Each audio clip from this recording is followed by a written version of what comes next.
Gracias por acompañarme en Comunícate con Susi a través de Susi TV RD. Vamos a hablar con este abogado de larga data que fue ministro, fue legislador y se ha dedicado en su vida a trabajar, a analizar temas estratégicos desde el punto de vista de la seguridad nacional, la defensa de la soberanía, la política exterior, la migración y la geopolítica. Hoy nos presenta uno de sus tantos libros que pronto saldrá a la luz en esta segunda edición ampliada, Haití y los intereses nacionales. Pelegrín Castillo Semán con nosotros. Adelante.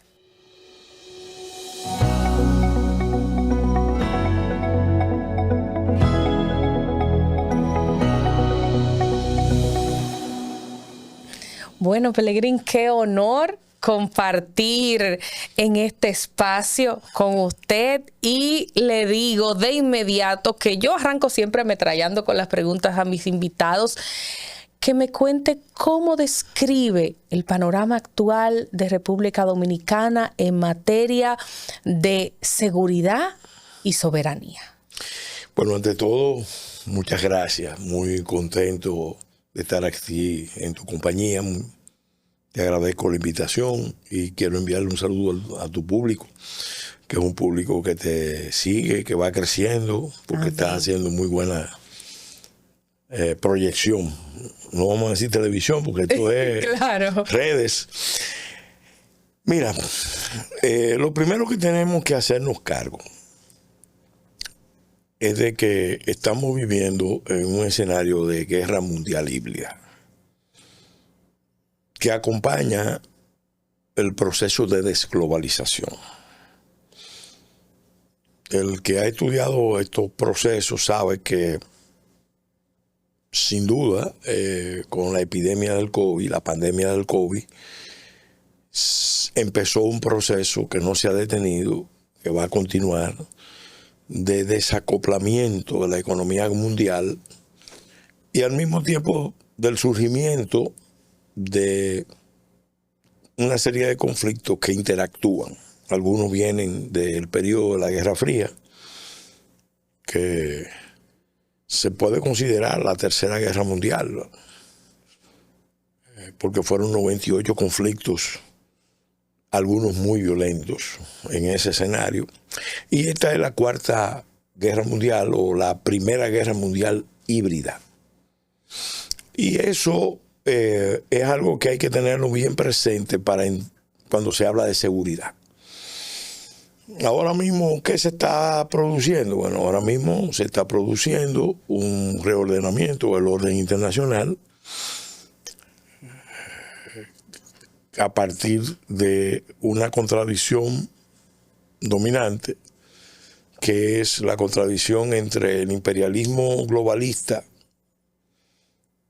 que se cimentó en la expectativa de que el mundo iba a marchar a futuro en el siglo XXI alrededor de la alianza estratégica entre China y Estados Unidos. Eso se rompió, eso se derrumbó. Y el nacionalismo de gran potencia. En Estados Unidos surge ese nacionalismo de gran potencia propiamente con la crisis del 2008.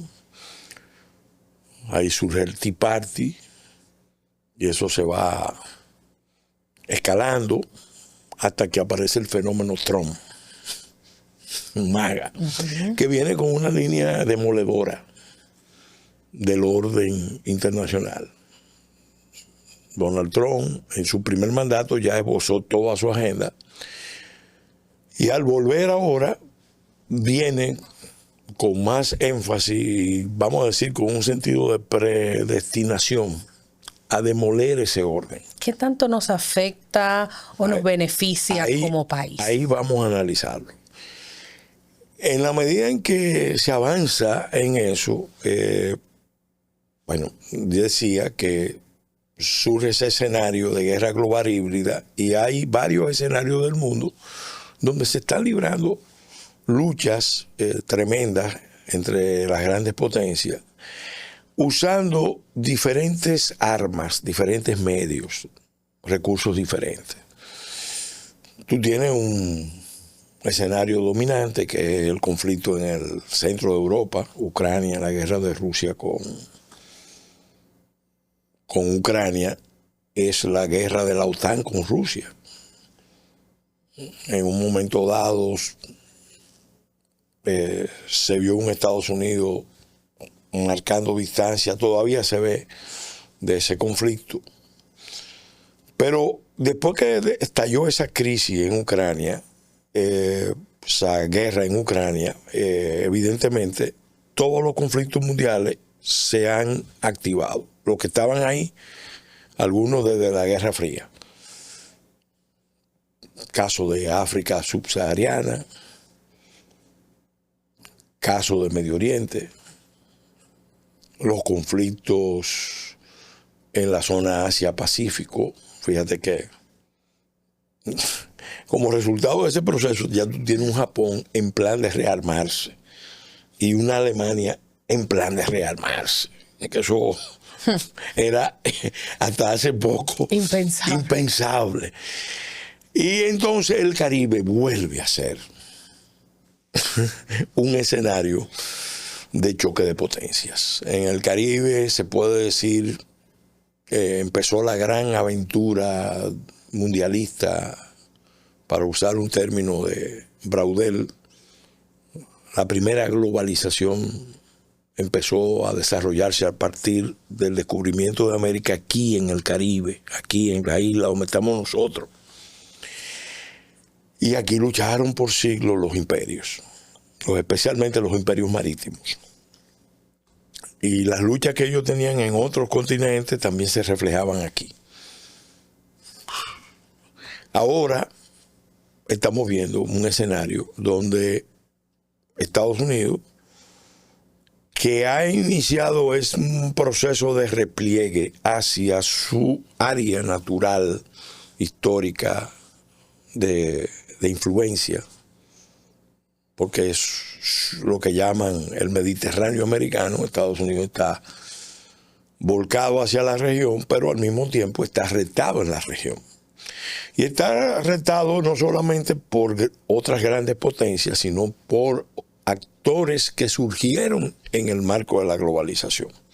Concretamente, por el imperio del crimen organizado transnacional, que es un fenómeno que acompañó el surgimiento de la globalización, un fenómeno que explica muy bien Loretta Napoleoni en su obra clásica que yo invito a leer, se llama Economía Global Canalla.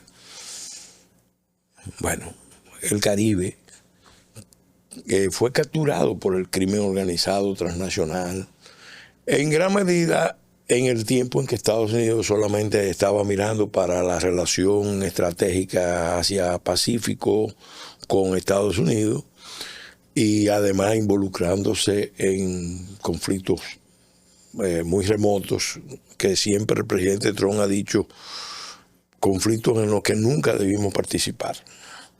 Bueno, pero se involucró, entonces ahora la lucha la tenemos aquí, en el Caribe.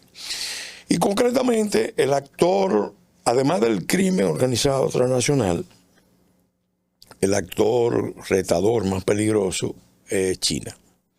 China ha venido al Caribe no a hacer negocio. Aunque usted vea muchas tiendas chinas, muchos grandes comercios chinos, eso forma parte de una estrategia muy al estilo chino. Esos edificios grandes se hacen para proyectar poder, no para hacer negocio. Porque cuando tú metes los números en términos económicos, una inversión en infraestructura,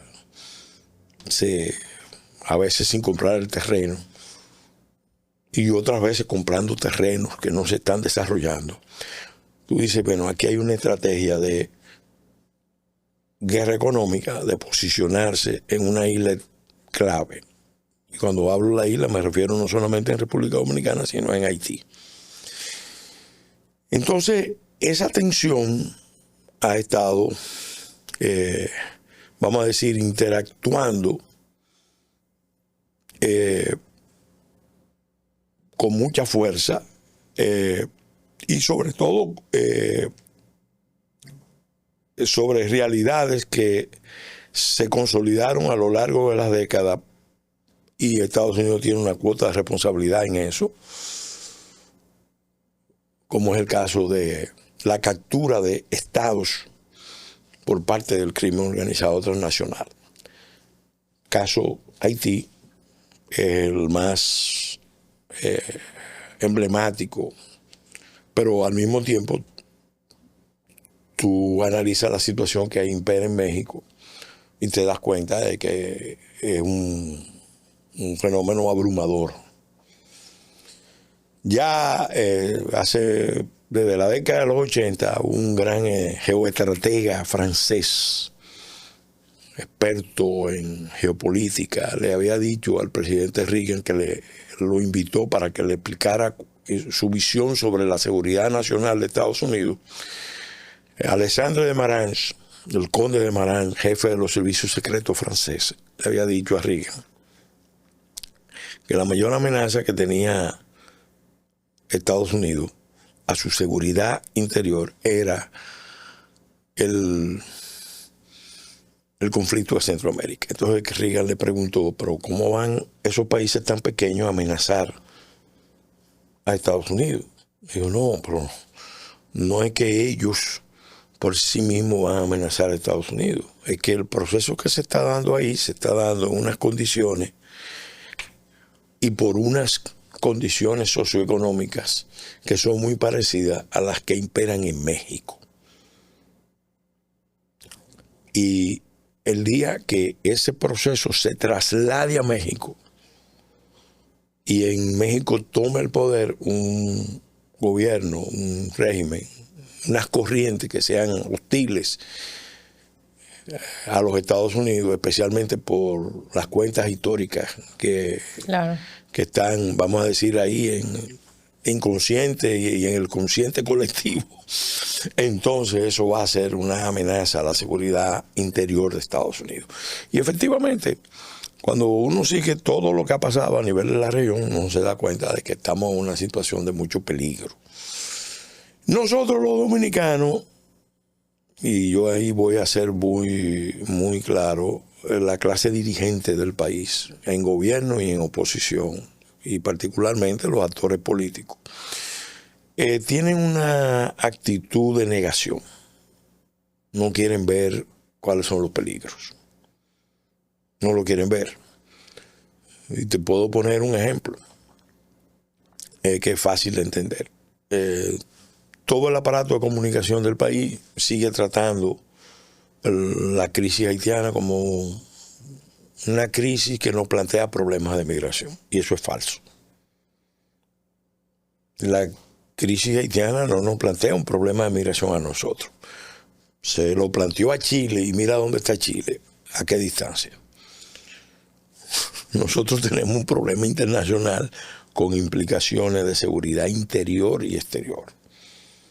¿Por qué? Porque ahí se trata del caso de una nación emblemática, que no la vamos a negar, que nació con unos problemas de origen, quedó aislada y se aisló las dos cosas. Y con el paso del tiempo lo que devino fue propiamente un estado desvertebrado, en desintegración, fallido, con daños estructurales. Es zona de desastre ecológico, es zona de desastre sanitario, y fue capturado, no ahora, que están las bandas. No, hace años el crimen organizado transnacional capturó Haití. Entonces, aquí la clase dirigente del país no ha tenido un pensamiento estratégico adecuado y ha preferido acoplarse, adaptarse, someterse a la visión de los poderes internacionales, concretamente poderes en Estados Unidos, vinculados fundamentalmente al Partido Demócrata, pero también hay gente del Partido Republicano, con esa misma visión. Europa, los europeos, y particularmente los franceses, los canadienses, que influyen mucho en República Dominicana y en la política continental, y sobre todo los organismos internacionales. Los organismos internacionales saben perfectamente, y ahí es que está la maldad, ahí está el cinismo, porque todos saben que es un Estado fallido, todos. El liderazgo local, el liderazgo internacional lo sabe. Lo peor es que, y ahí está, vamos a decir, el mayor de los pecados, es que lo han descartado como nación. Lo han descartado. Han dicho, mire, este es un caso donde no hay nada que hacer. Que se hagan cargo. Vamos a comprometer a las clases dirigentes dominicanas para que con los grandes empresarios o empresarios haitianos, sí, porque hay de todo, sí, que ellos sean los que administren esa crisis y cobrar un fee de administración. Y el fee lo estamos cobrando porque a nosotros nos viven dando unos números. Nos aceptan los números nuestros y nos ayudan a crear una imagen de que nosotros somos realmente la gran potencia, el fenómeno económico, social, institucional que puede hacerse cargo de ese problema. ¿Están maquillados entonces esos números para lograr un objetivo? Sí, claro. A República Dominicana eso es parte del pacto.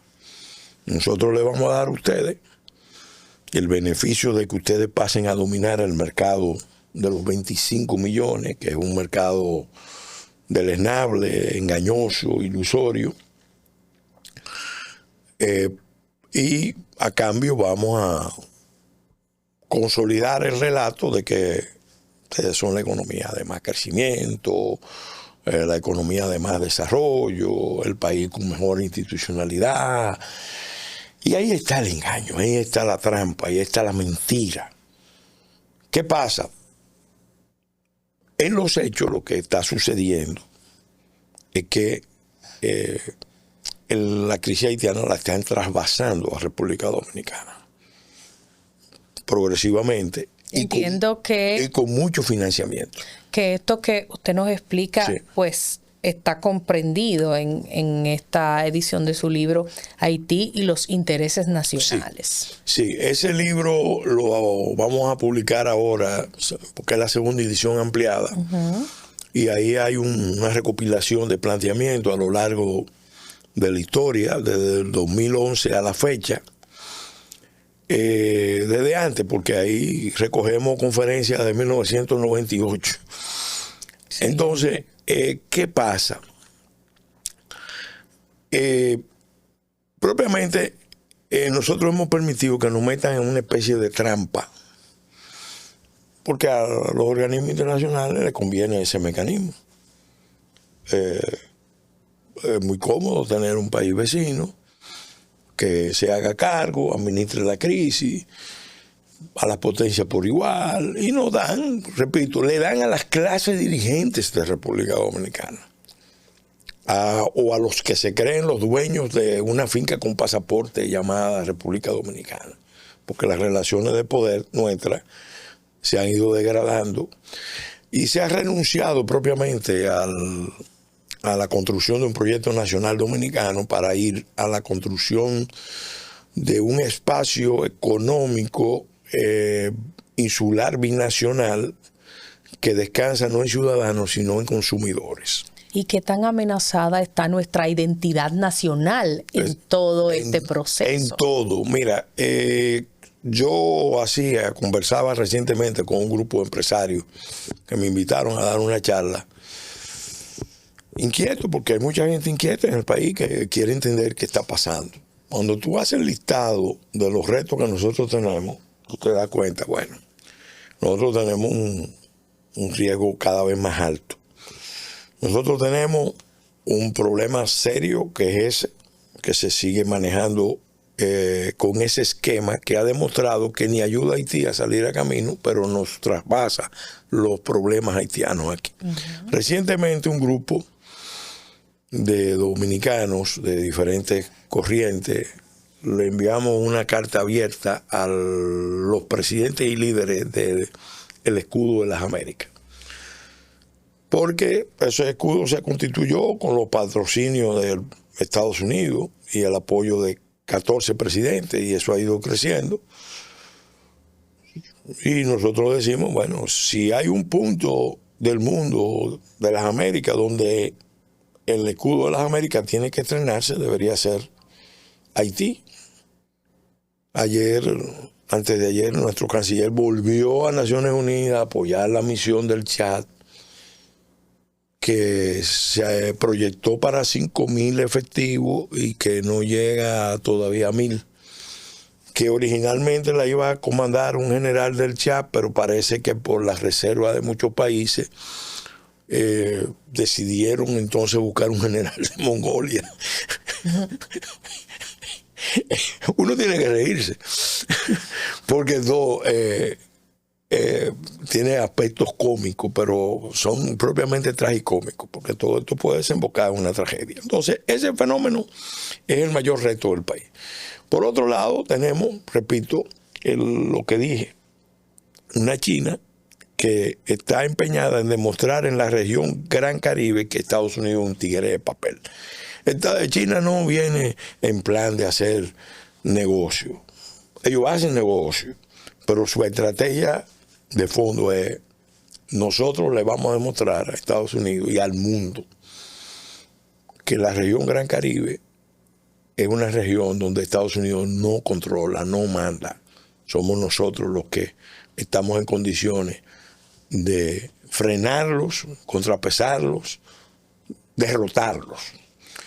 Fíjate que la embajadora Lilia Campos ha dicho varias veces que hay que tener mucho cuidado con China, que su misión principal era venir a contener a China, pero los chinos son muy astutos. Tienen una sabiduría milenaria y saben desarrollar un estilo de confrontación que es diferente al del imperialismo occidental, al de las grandes potencias occidentales. Los chinos tienen paciencia estratégica y se van metiendo y van ganando espacio, usan mucho la diplomacia de chequera, usan mucho la diplomacia de influencia. Y entonces, obviamente, ese es otro problema. Por otro lado, tenemos algo que nos ata mucho: el endeudamiento. Ya antes de llegar al presidente Abinader, el problema era grave. Tan grave que él mismo en la campaña lo denunció muchas veces. Su equipo, yo recuerdo una conversación que tuvo mi padre con el presidente Lisandro Macarrulla y el ministro Vicente, Jochi Vicente. En ese momento no era ministro, y la preocupación de ellos era que los números de la deuda estaban dando grima. Bueno, cuando él llega en medio del COVID, y eso en el mundo entero permitió que los gobiernos se manejaran con más libertad para manejar la crisis. Se disparó el endeudamiento, después vino la guerra de Ucrania y eso también ayudó a que las políticas de endeudamiento se dispararan más. El punto es... En el COVID, China se alzó como el salvador nuestro con el tema de las vacunas. Sí, no, sin duda, porque Occidente también cometió muchos errores. Y por eso hay una sospecha incluso de que el COVID, la epidemia del PSC, como le dicen, fue parte del escenario de guerra híbrida. Y eso realmente es algo que no se ha demostrado, pero tampoco se puede descartar. Yo personalmente, en mi libro Choque de Potencia en el Gran Caribe, creo más que lo que se produjo fue una especie de Chernóbil biológico. En vez de un accidente nuclear, fue un accidente en un P4 biológico Y el manejo que se hizo fue propio de un régimen totalitario, pero también se manejó con mucha mala fe, porque ellos no dieron la voz de alerta en tiempo oportuno, retrasaron. A lo mejor estaban averiguando, porque a lo mejor tenían la sensación de que era un ataque que ellos habían sufrido. El punto es que buena parte del mundo le perdió la confianza. Entonces, fíjate, estamos hablando de la crisis haitiana, estamos hablando de el endeudamiento, estamos hablando del expansionismo imperialista chino. Mucha gente dice que yo soy muy duro con eso. Yo digo que no, y lo puedo demostrar.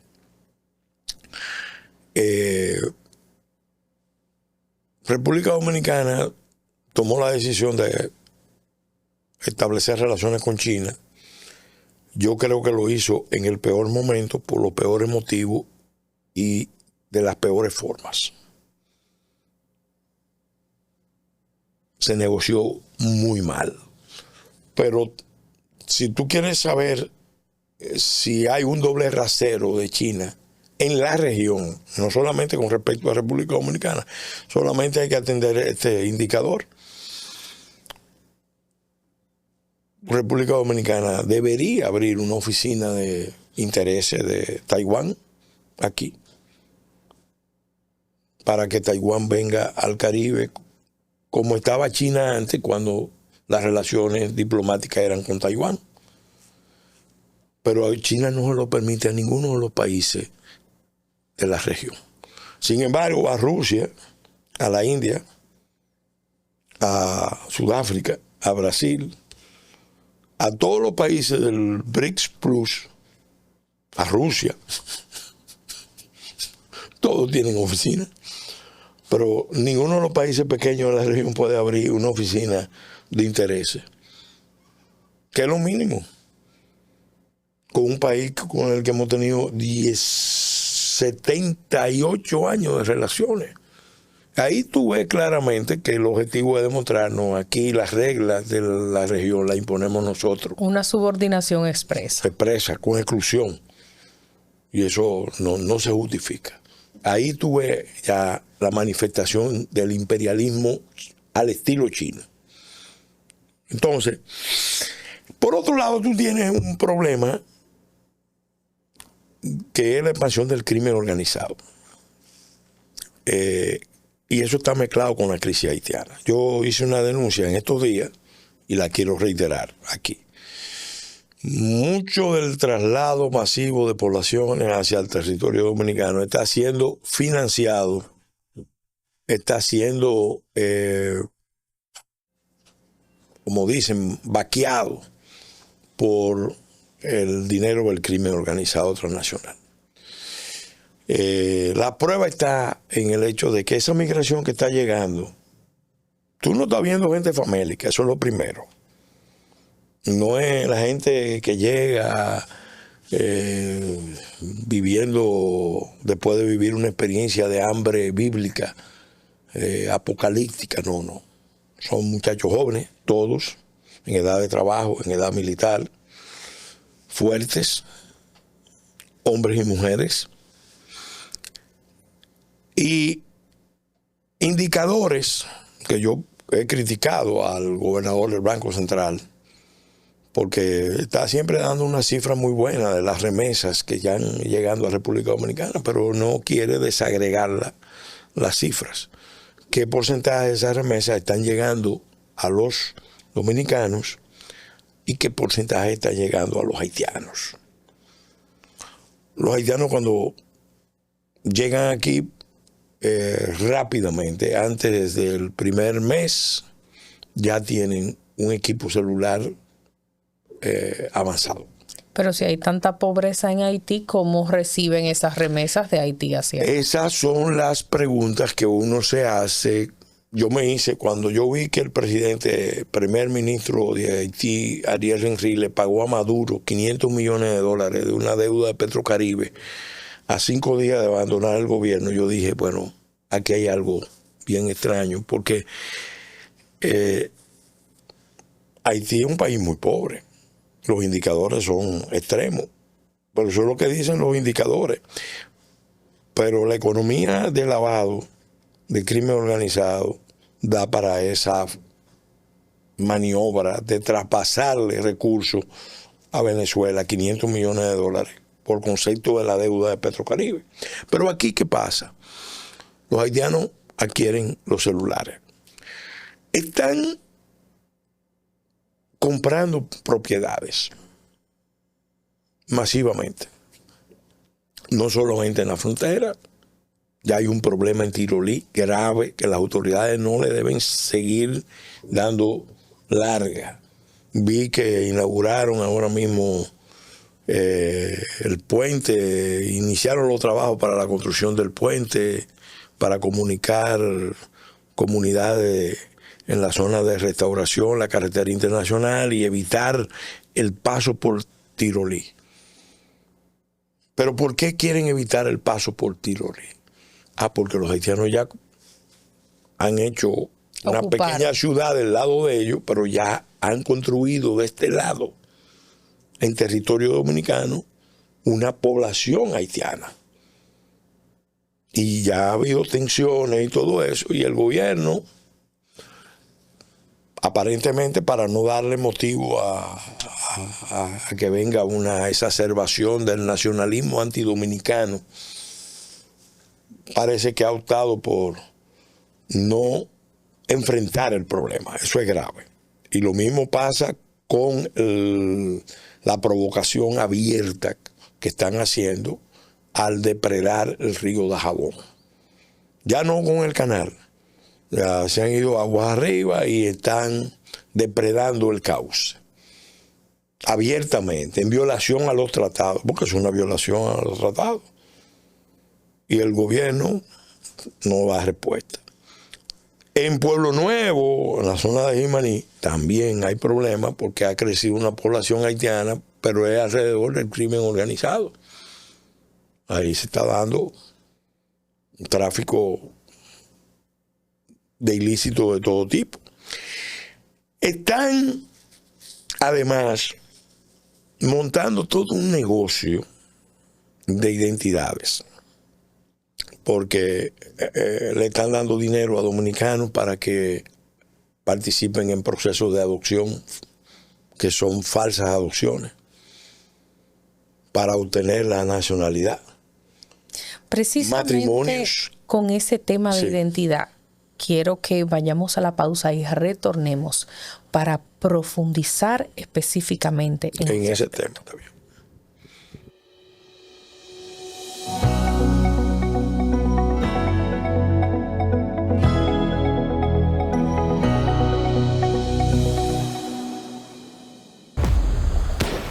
Nacimos en tierra de sol, de ritmo, de lucha. En cada juego aprendimos a soñar. Venimos de orígenes humildes, somos atletas, pero también guerreros. Creemos en la fuerza de nuestros sueños. Hoy no competimos solos. Juntos cruzamos todos los límites, porque juntos somos imparables. Juegos Centroamericanos y del Caribe, Santo Domingo 2026. Juntos haremos historia. En el Departamento Aeroportuario procuramos el buen funcionamiento de nuestros aeropuertos internacionales, domésticos y helipuertos estatales, incorporando nuevas infraestructuras que darán soporte a nuestra red nacional de helipuertos. Con eficiencia y transparencia, trabajamos en el desarrollo de la región sur con la construcción de 2 nuevos aeropuertos. Y con el rescate de nuestras terminales domésticas, hemos reactivado la aviación privada no comercial. Definitivamente esto es cambio. Trabajamos para ti. Departamento Aeroportuario. Esto es mío. Soy trabajador, valiente, luchador, porque yo soy de aquí y por eso soy invencible. Apoyando al sector agrícola, en Banreservas, este año destinamos 12,000 millones de pesos, sumándose a una inversión histórica de 90,000 millones de pesos que continúan fortaleciendo el campo dominicano a través del programa Pignoración de Arroz. Banreservas, el banco de todos los dominicanos. Cada gota es una bendición que alegra nuestra vida como una canción que brinda a la familia la oportunidad de mantener viva la esperanza de avanzar.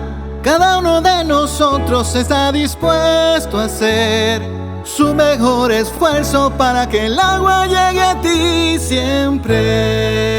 Corporación del Acueducto y Alcantarillado de Santo Domingo, CAS. A mí y a mi familia nos encanta salir los fines de semana. Antes era diferente. La distancia y lo pesado del camino ponían a uno a pensarlo 2 veces. Ahora, con la intervención de la Plaza de la Bandera y las circunvalaciones, todo fluye. Hay luz, señales y seguridad por todo el camino. Porque cuando el viaje se hace fácil, llegar donde tu gente se disfruta más. El gobierno de la República Dominicana trabaja para que cada viaje sea más seguro, con más iluminación, mayor presencia en las carreteras y asistencia 24/7 a través del 511. Obras que conectan comunidades, regiones y destinos. Menos vueltas en el camino, más tiempo donde importa. Vías que cambian vidas. Gobierno de la República Dominicana.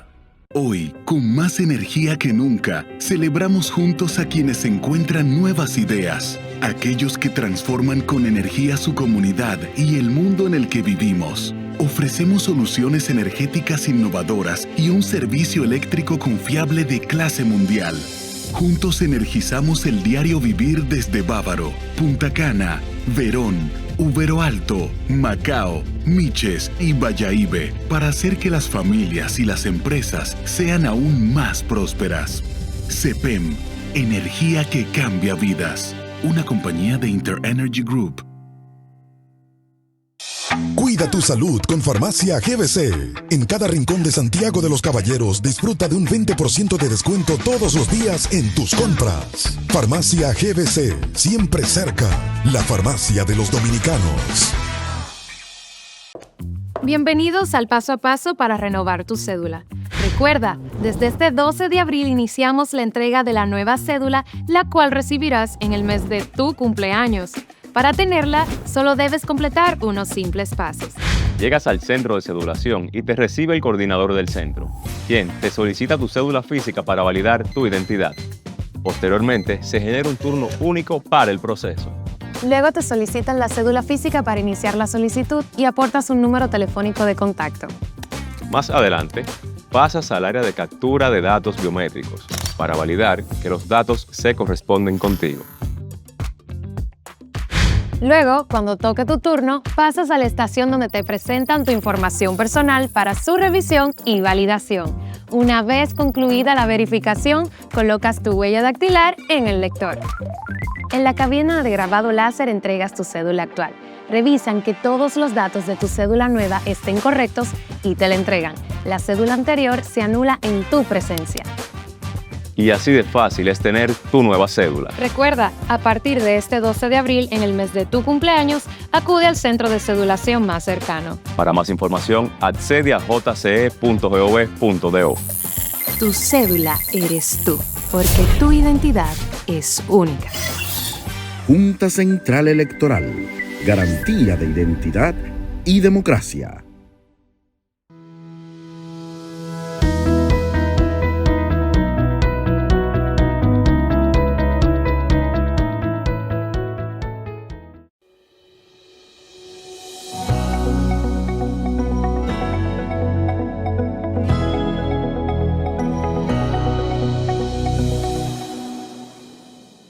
Nos habíamos ido a la pausa con el tema específico de la identidad y cómo pues están utilizando declaraciones que no están de acuerdo con la realidad.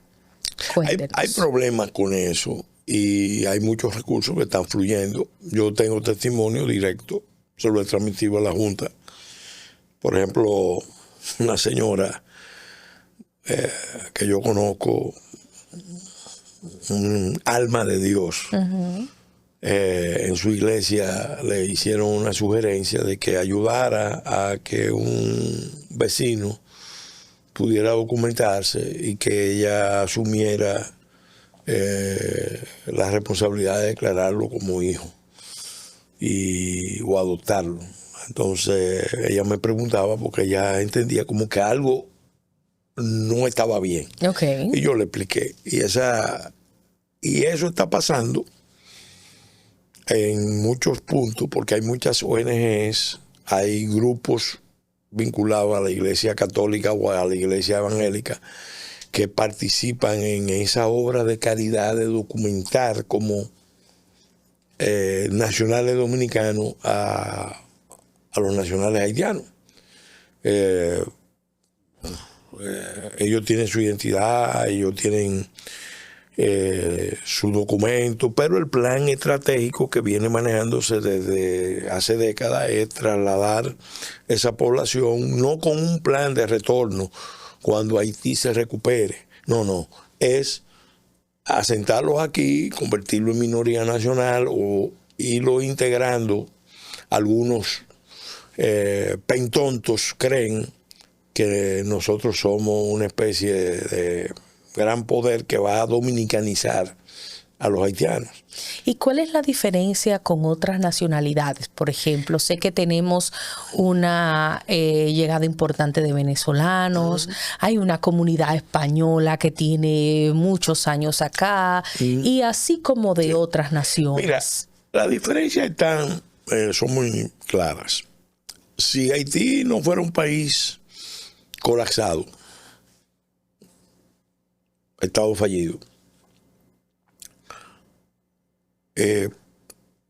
cualquier crisis uno la asume como algo que se va a superar.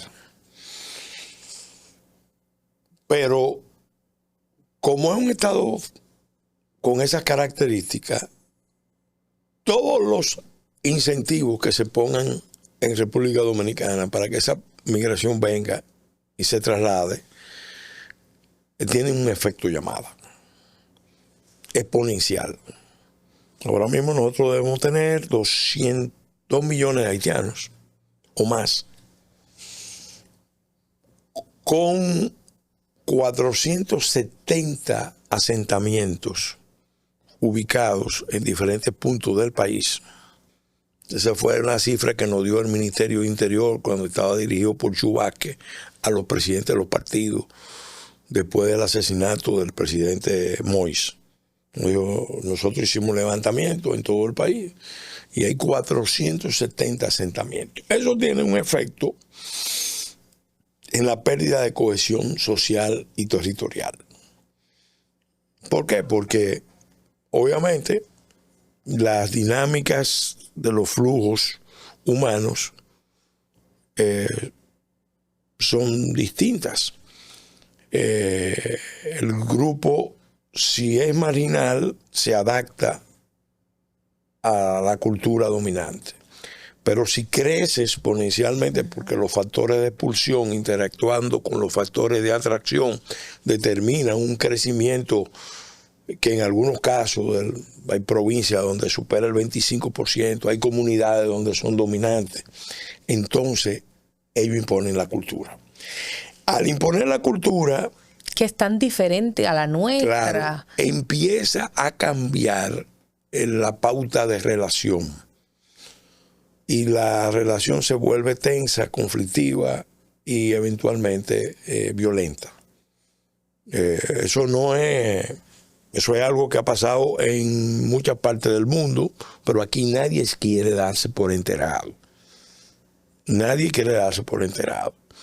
Ahora acabamos de ver en las redes un episodio de una joven madre que tiene un niño con dificultades, problemas especiales, vive con ese niño en aislamiento, pero está rodeada de vecinos haitianos que tienen unas prácticas de quemar parcelas, quemar árboles. Ella protesta, pide a las autoridades que actúen, las autoridades no actúan, al final ella se subleva y aparece con un rifle de perdigones. El que lo ve se puede confundir y cree que es un arma letal necesariamente. Y eso ya se convierte en un episodio nacional. Pero yo que he seguido el rastro a esa situación y que he estudiado mucho lo que ha pasado en otros países, sé que aquí se está generando un proceso de balcanización, de pérdida de cohesión social y territorial. O como dijo el presidente Fernández cuando convocó la reforma constitucional, lo dijo en la UAS, la importancia de esta reforma, la importancia mayor es evitar el surgimiento de un Kosovo en el Caribe. Porque el presidente Fernández lo sabe el presidente Abinader, lo sabe el presidente Hipólito Mejía, lo sabe el presidente Danilo Medina. ¿Y qué deben hacer las autoridades? ¿Qué deben hacer? Bueno, lo que se había acordado... ¿Y por qué no lo hacen si se había acordado? Lo que se había acordado, Susi, era lo correcto, pero lamentablemente pesaron más los intereses de los grandes grupos económicos y de las presiones externas. Y el temor, la vacilación de la clase dirigente, porque también somos un país que no ha desarrollado unas fortalezas propias. Hemos tenido un desarrollo económico de base muy cuestionable. Cuando tú dependes de una estructura de servicio, y particularmente de zona franca y turismo, más remesa, tú tienes una vulnerabilidad muy grande. Entonces, aquí hay una política de que cualquier incidente que surja entre dominicanos y haitianos, hay que asordinarlo, hay que quitarle resonancia, porque puede exacerbar los ánimos, llevar a un conflicto y se cae el turismo. Medidas que han debido tomarse hace tiempo, como por ejemplo declarar el estado de emergencia y el estado de defensa en regiones fronterizas, como las que mencioné anteriormente, para tener un mayor control, no se toman. Porque si se toman, eso puede entenderse como una provocación o puede alarmar a la comunidad internacional y el turismo se puede caer, porque siempre al final es que hay que cuidar el turismo a cualquier precio. Y también está el tema de la mano de obra.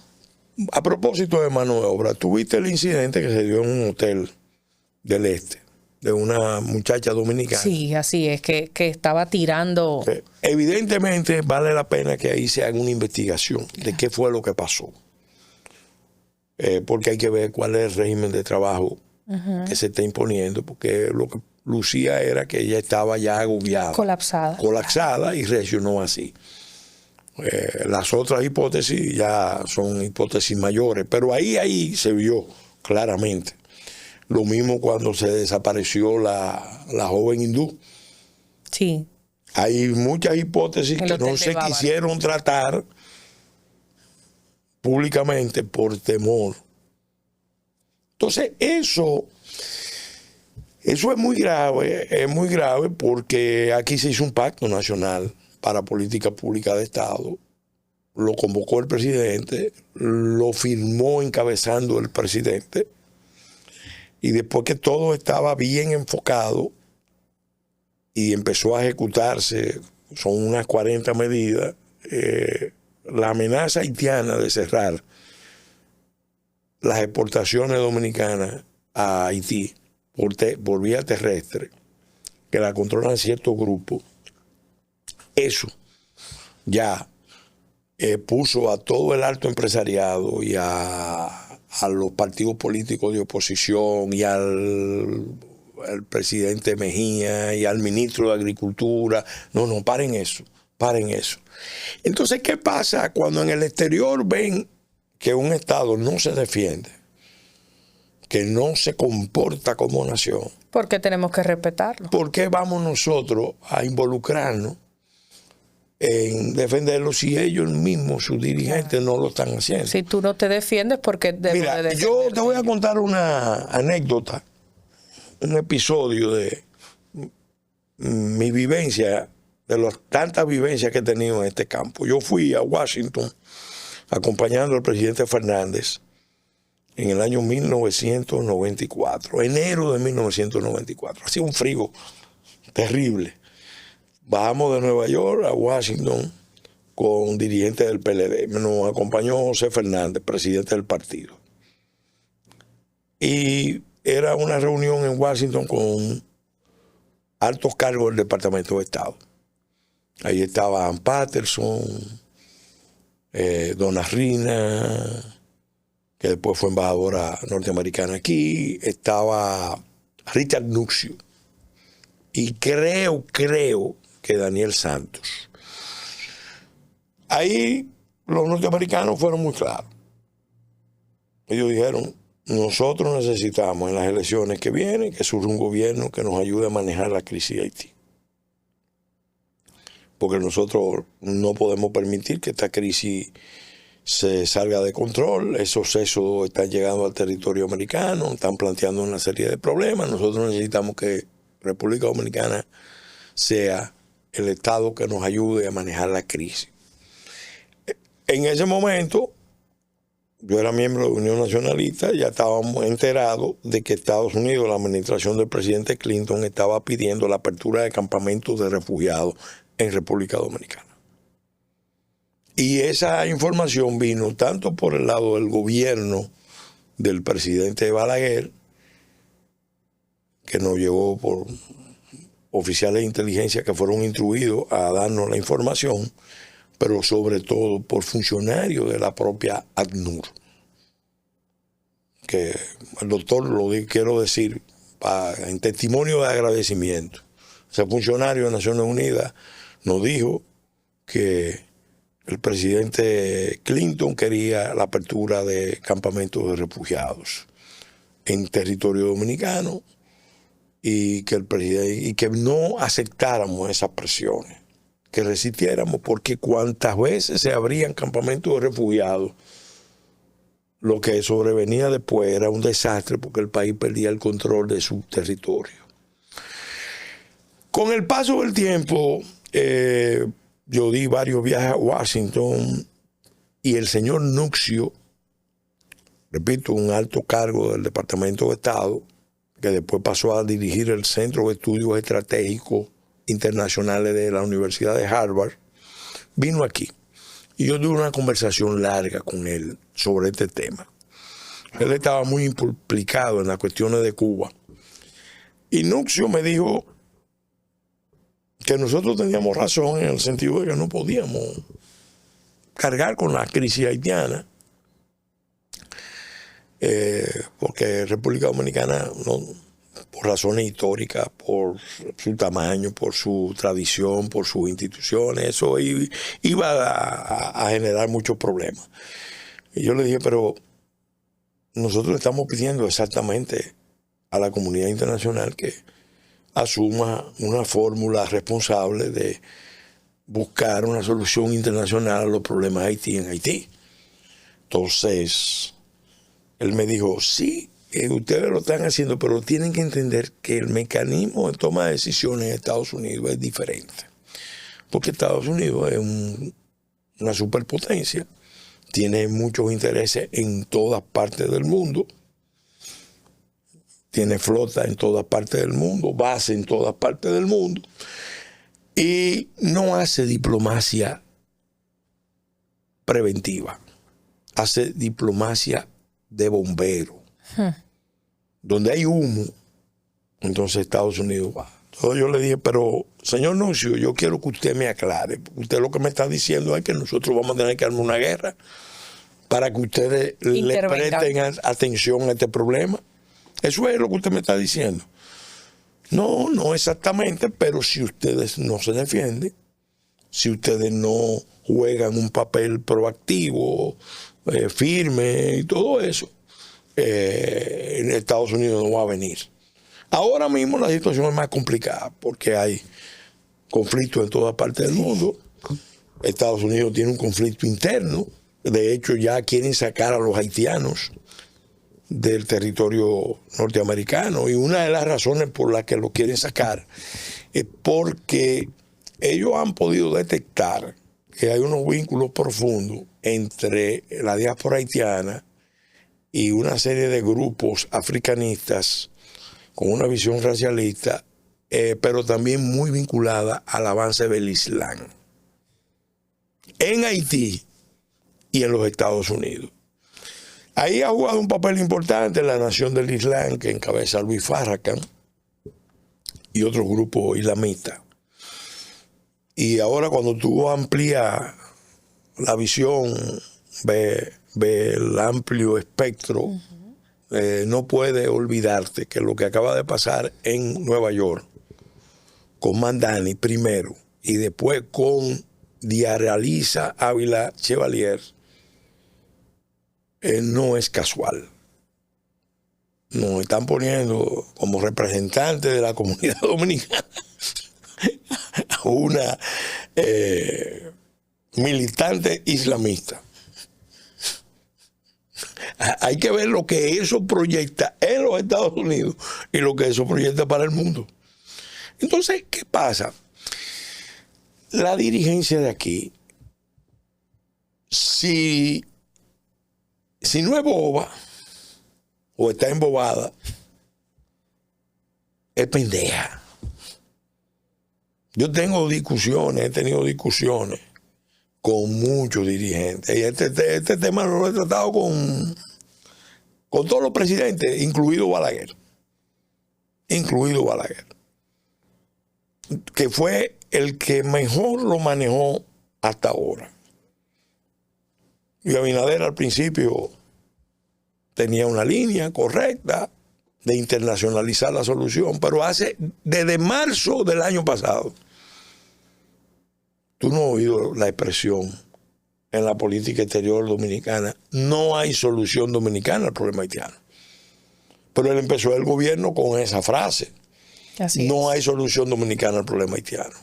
No habrá solución dominicana al problema haitiano, agregaba el canciller. La solución tiene que ser internacional. No, ellos ya, esa afirmación rotunda, ya la dejaron a un lado. ¿Por qué?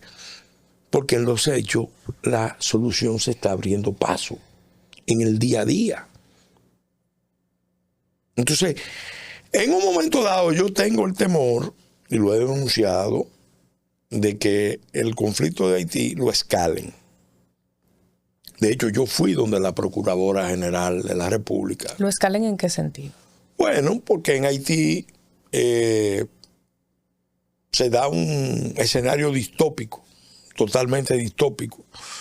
Uno entiende que es un país atrasado, pero resulta que las bandas que están ahí están altamente armadas con medios militares muy sofisticados.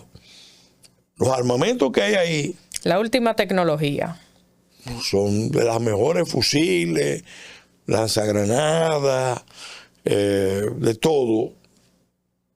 Y peor aún. ¿Y por dónde llegan? Drones. Llegan por diferentes vías. Denunciamos en otro de los programas que participamos un caso precisamente con armas y drones que un comerciante de esa área dominicano lo estuvo facilitando. Claro. Y hubo como una labor de inteligencia y esa transacción en particular se detuvo, se atrapó. Pero así, mira, ¿cómo se frustró yo recibí información de inteligencia de muy alto nivel que fue transmitida debidamente a las autoridades dominicanas, donde se nos advirtió que las bandas estaban ensayando el uso de drones militares para el lanzamiento de granadas, para el lanzamiento de explosivos, drones kamikaze.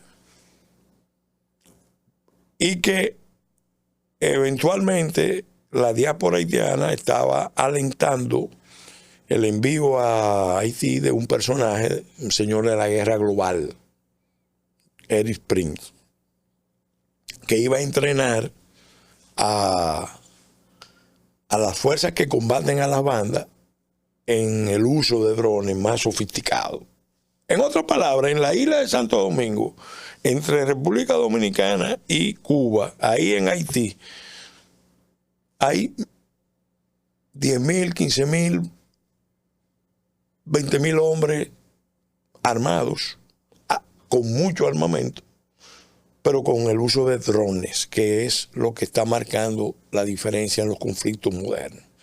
Que yo creo que se está preparando, y se lo dije con detalle a la magistrada Jenny Berenice Reynoso, y obviamente al director del LNI. Yo creo que en un momento dado, cuando digo que se quiere escalar, lo que se quiere es producir un crimen de agresión con ropaje de crisis humanitaria. ¿Y en qué yo me baso? Bueno, el senador Marco Rubio, actual secretario de Estado de los Estados Unidos, en el 2024, dijo públicamente que Amnistía Internacional, en coordinación con sectores de la administración Biden, estaban confabulados, conjurados en la preparación de una especie de traslado de 3 millones de haitianos a la República Dominicana en un momento. Eso salió en la prensa. Nosotros le agradecimos al senador Rubio esa declaración, porque yo creo que cuando él, que era presidente del Comité de Inteligencia de los Estados Unidos, estaba señalando eso, era porque tenía información más que precisa. Y en el fondo lo dijo para frustrar esa maniobra. Claro. Lo dijo para frustrar esa maniobra. Entonces eso continúa porque obviamente Estados Unidos tiene el reto de la transición democrática en Venezuela. Tiene que tomar una decisión definitiva en cuanto a la crisis cubana. Y en la región hay tensiones cada vez mayores. Y allende los mares, el tema con Irán. No. Pero no es allende los mares, porque vamos a darle más, vamos a dar más seguimiento a esta situación. Mira, Venezuela aceptó, y eso es público, que Irán instalara, conjuntamente con inversión venezolana, una fábrica de drones militares en Venezuela. Y lo exhibieron en varios desfiles. Y el famoso Shahed, Maduro se jactaba de tener ese misil.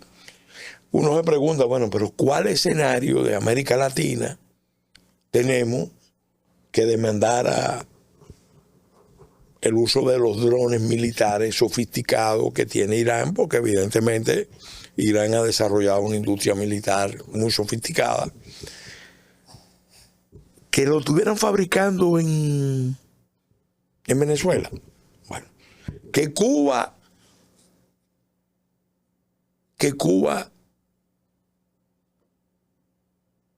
no supiera de eso o no participara en la autorización, yo no me lo creo.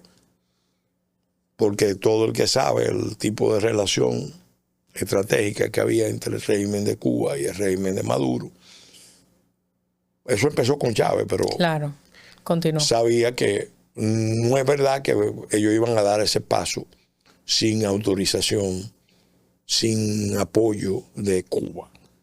De hecho, me consta que el embajador cubano en Irán, hace unos años, no sé ahora mismo, jugaba un papel importante en la coordinación de los embajadores de la región que eran concurrentes en Irán. Jugaba un papel importantísimo, era como el embajador de confianza para manejar las relaciones con los países de América Latina, el cubano allá en Teherán. Y por muchos años operó, y es de público conocimiento, la ruta famosa Teherán, Damasco, Damasco, Caracas, Caracas, Punta Cana, Punta Cana, Montreal. En cuanto a República Dominicana, porque también había una línea para América del Sur y otra para América Central. Entonces, eso son realidades. Claro. Y ahora, ¿por qué eso es importante? Tenerlo presente con relación a la cuestión esta de Haití. Bueno, porque, repito, el gobierno dice que estamos tomando medidas de seguridad, que tenemos las Fuerzas Armadas. Es verdad que las Fuerzas Armadas Dominicanas se han fortalecido en términos de recursos, de medios militares, la industria militar. Estamos construyendo aviones de reconocimiento y todo eso, pero al lado, repito, nos están preparando un escenario de guerra avanzada. Porque el pandillero más famoso de Haití ahora mismo es Jimmy Cherizier, comandante barbecue, ex oficial de la policía haitiana, pero la banda más peligrosa la encabeza un sujeto llamado Lamor Sanjus, la muerte en minuto, algo así. Ese personaje no tiene una banda, tiene una milicia, sí, un cuerpo disciplinado, organizado. ¿Quiénes están detrás? Bueno, ahí hay muchos actores de la región. Todos nosotros no podemos confundirnos. Hay muchas fuerzas que entienden que la isla pudiera ser un atolladero para los Estados Unidos. Si aquí tú detona una crisis en la isla, ese va a ser el quebradero de cabeza más grande que Estados Unidos va a tener. Y que toda la región va a tener, porque el que crea que puede hacer eso y que no va a haber consecuencias, está equivocado. Va a haber consecuencias. Yo acabo de venir de un evento internacional en Madrid. Llevé el tema de Haití a la reunión ejecutiva y lo expresé claramente. Es un tema que no está en la agenda internacional, porque ante todos los problemas que hay, claro, parece que no es relevante. Y en parte no es relevante por la actitud que hay en República Dominicana. Porque si República Dominicana estuviera movilizándose, como yo le pedí al presidente, apóyese en el pueblo. Si las fuerzas de oposición no quieren asumir responsabilidades, apóyese en el pueblo, movilice el pueblo dominicano. Porque este es el problema mayor que pone en peligro la existencia del país. Pero los intereses. Y cuando le cierran el mercado a los exportadores dominicanos, a ese gran mercado, porque lo idealizan. Es verdad que en Haití hay mucho dinero para estar comprando cemento, varilla, la industria de la construcción del país está amarrada profundamente al tema de la relación con Haití. Entonces, eso es la parte más peligrosa que tenemos. El pueblo dominicano, yo creo que tiene que reaccionar, porque esto no es una tarea de la responsabilidad principal es de los dirigentes, pero es una tarea de los ciudadanos.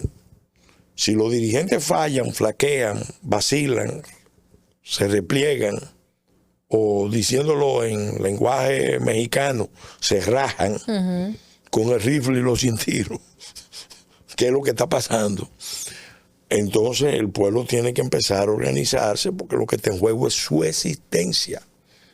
Se nos ha terminado el tiempo, pero quiero que nos hable brevemente de qué tiene en agenda la Fuerza Nacional Progresista de cara a las elecciones del 21. Mira, brevemente,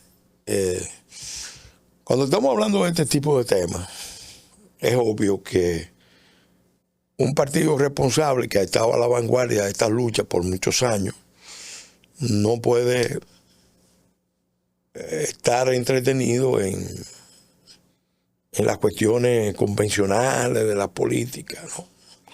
Sin descuidar nuestras responsabilidades partidarias, nosotros estamos llamando a la lucha nacional de resistencia de una maniobra criminal en contra de la República Dominicana. Y yo estoy convencido, te lo digo con la conciencia, el conocimiento, la experiencia de un actor que ha estado en la política y en la política de Estado. República Dominicana como nación está amenazada. Puede sucumbir, puede extinguirse o puede sufrir un enorme retroceso. Lo único que puede detener eso es lograr una reacción de un cuerpo de ciudadanos, de líderes, de sectores políticos y no políticos, pero más allá de la política, de la visión ideológica. Y yo estoy resumiendo el planteamiento en una fórmula que lo dice todo. Una nueva república para salvar la nación. No creo que hay que hacer mucho esfuerzo para demostrar que la nación está en peligro. Ni tampoco para demostrar que el liderazgo del país es flojo, inconsistente. Que se necesita un movimiento de ciudadanos para que el surgimiento de una nueva república, una nueva restauración, sea el que revierta las tendencias. Porque nos van a tratar internacionalmente conforme a lo que nosotros proyectemos. Si nosotros seguimos proyectando que somos una finca con pasaporte de unos pocos dueños, o un mercado con vocación de ser binacional bajo un hub logístico, oye, ¿cómo estamos? Si tú oyes los discursos del hub logístico y ahora mismo hay una crisis del mango, porque autorizaron la importación de mango de países que tienen una serie de plagas y entonces ya no podemos exportar el mango nuestro a Estados Unidos, porque no queremos aplicar nuestras políticas fitosanitarias en función de nuestra singularidad de ser una isla. Ah, no. Porque ese es parte del problema, que no nos estamos manejando como una nación, como un Estado, como una república. Y repito, la república es un concepto que depende mucho del concepto de ciudadanía. Hay repúblicas y hay ciudadanos. Yo comprendo el proceso histórico. Nosotros acabamos de terminar un ciclo, todavía no termina, de globalización, donde lo que se estaba construyendo en el mundo eran los estados mercados, que descansaban en no ciudadanos, sino consumidores. Pero si las naciones van a sobrevivir, si la República Dominicana va a sobrevivir a futuro, va a depender de una reacción de sus ciudadanos. Al principio no podemos aspirar a que sean millones y millones, porque hay mucha gente que está sobreviviendo, otras no han sido formadas en los valores de ciudadanía en las últimas etapas. De hecho, nunca ha habido una ciudadanía fuerte, pero esta es una prueba que nos convoca a los que sí tenemos esa conciencia, a los que sí tenemos esa información y formación. Bueno, vamos a unirnos, porque es un núcleo que actúe como masa crítica puede producir una reacción en cadena, y por eso hablo de que para salvar la nación se necesita una nueva república. La tercera república se agotó, estamos intervenidos. Técnicamente nosotros estamos en un nivel de subordinación, de vulnerabilidad muy alto en todos los sentidos. Es más, hasta lo irritante es que de los presupuestos públicos, por eso la ONU tiene tanta fascinación con República Dominicana, porque nosotros en los presupuestos públicos le asignamos recursos a los organismos internacionales para que ellos nos digan cuáles son las políticas que hay que seguir. Entonces, no, espérate, ¿qué vamos a hacer? No, nosotros queremos una solución internacional a los problemas de Haití. Justa para ellos y justa para nosotros. Excelente. Queremos una política especial y diferenciada frente a la expansión china. China es una gran nación, ahora está en una fase imperialista. Nosotros tenemos que decirle, miren, queremos limitar esa expansión. Queremos una política también que gestione adecuadamente los recursos naturales, renovables y no renovables. Porque tenemos recursos. Este es un minicontinente. Tenemos recursos en tierra y mar impresionantes. Pero tenemos un estado tan débil que le tenemos miedo a la gestión de los recursos. Porque partimos de la idea de que no lo hemos hecho bien y no lo vamos a hacer bien. Hay que derrotar ese derrotismo. Tenemos también que abordar el crimen organizado transnacional. La gente no se da cuenta del daño que hace el lavado.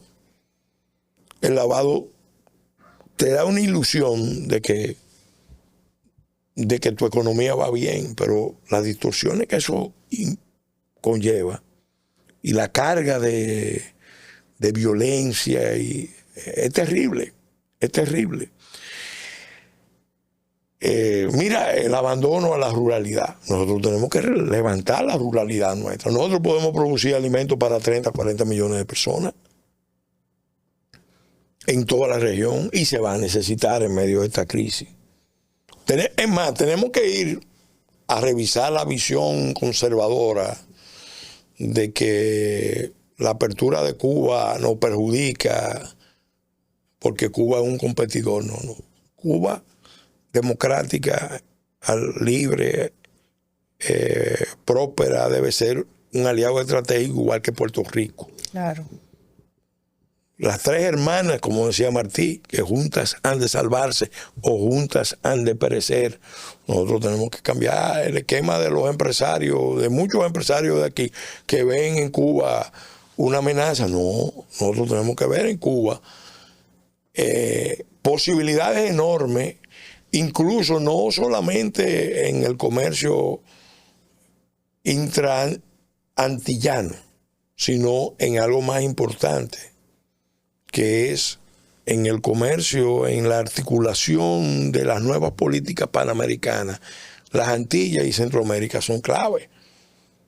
Todos esos cambios estratégicos necesitan un movimiento y la fuerza está implicada, yo estoy implicado, pero nosotros le vamos a dar prioridad a la lucha nacional. Mucha gente me ha dicho, lance una candidatura. Yo digo, yo estoy más que dispuesto, pero no a lanzar una candidatura dentro de los parámetros convencionales. Es una nueva república. Una nueva república. Si hay una masa crítica de ciudadanos que entienden todo esto y se suman y se integran y participan, porque no puede depender de un hombre, ni de un mesías, ni de un grupo de iluminados, porque eso no va a cambiar nada. Lo que puede cambiar es que aparezcan inicialmente 10.000, 15.000, 20.000 ciudadanos con cierto nivel de autonomía también y de conciencia y de formación que digan, no, esto vamos a cambiarlo. Y mucha gente dirá, bueno, es un cambio muy brusco, pero la verdad es que lo peor es seguir en modo YC. Bueno. Porque lo que está pasando ahora mismo es que estamos en modo YC. Yo lo digo y algunas personas que me quieren mucho me dicen, ay, no diga eso. Yo no. Es mejor ver los problemas de frente y darle la cara y no seguir evadiendo la responsabilidad. Por venir. Claro. Muchísimas gracias. Gracias. Alegrín, gracias a ti. Por el honor de permitirme este espacio y de que la gente pueda profundizar en tantos problemas que no siempre son tan lejanos como parecen, están más cerca de lo que creemos y nos afectan en el diario vivir y van a empeorar en el futuro si no se toman acciones. Espero que sirva este espacio y esta entrevista para reflexión de nuestros ciudadanos. Muchas gracias. Gracias.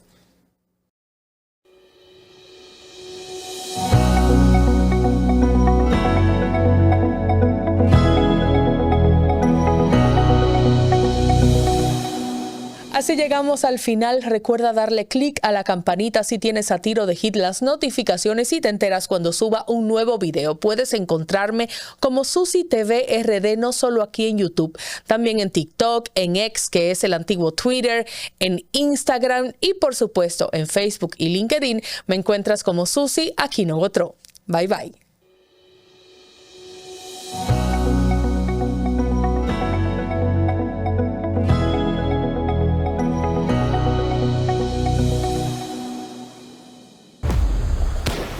Nacimos en tierra de sol, de ritmo, de lucha.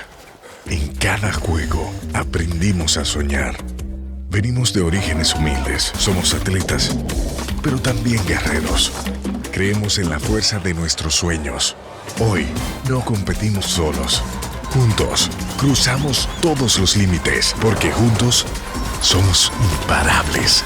Juegos Centroamericanos y del Caribe, Santo Domingo 2026. Juntos haremos historia. En el Departamento Aeroportuario procuramos el buen funcionamiento de nuestros aeropuertos internacionales, domésticos y helipuertos estatales, incorporando nuevas infraestructuras que darán soporte a nuestra red nacional de helipuertos. Con eficiencia y transparencia, trabajamos en el desarrollo de la región sur con la construcción de 2 nuevos aeropuertos. Y con el rescate de nuestras terminales domésticas, hemos reactivado la aviación privada no comercial. Definitivamente, esto es cambio. Trabajamos para ti. Departamento Aeroportuario. Esto es mío. Soy trabajador, valiente, luchador, porque yo soy de aquí y por eso soy invencible. Apoyando al sector agrícola, en Banreservas, este año destinamos 12,000 millones de pesos, sumándose a una inversión histórica de 90,000 millones de pesos que continúan fortaleciendo el campo dominicano a través del programa Pignoración de Arroz. Banreservas, el banco de todos los dominicanos. Cada gota es una bendición que alegra nuestra vida como una canción que brinda a la familia la oportunidad de mantener viva la esperanza de avanzar. Cada uno de nosotros está dispuesto a hacer su mejor esfuerzo para que el agua llegue a ti siempre. Corporación del Acueducto y Alcantarillado de Santo Domingo, CAS. Trabajo en una zona franca y a veces me toca volver de noche a casa. Antes, con esa carretera oscura, yo venía con el corazón en la boca. Ahora no. Voy en una vía iluminada y con el 511, si pasa algo, esa gente resuelve de una vez. Llego a mi casa tranquila, porque el camino siempre me cuida. El Gobierno de la República Dominicana trabaja para que cada viaje sea más seguro, con más iluminación, mayor presencia en las carreteras y asistencia 24/7 a través del 511. Obras que conectan comunidades, regiones y destinos.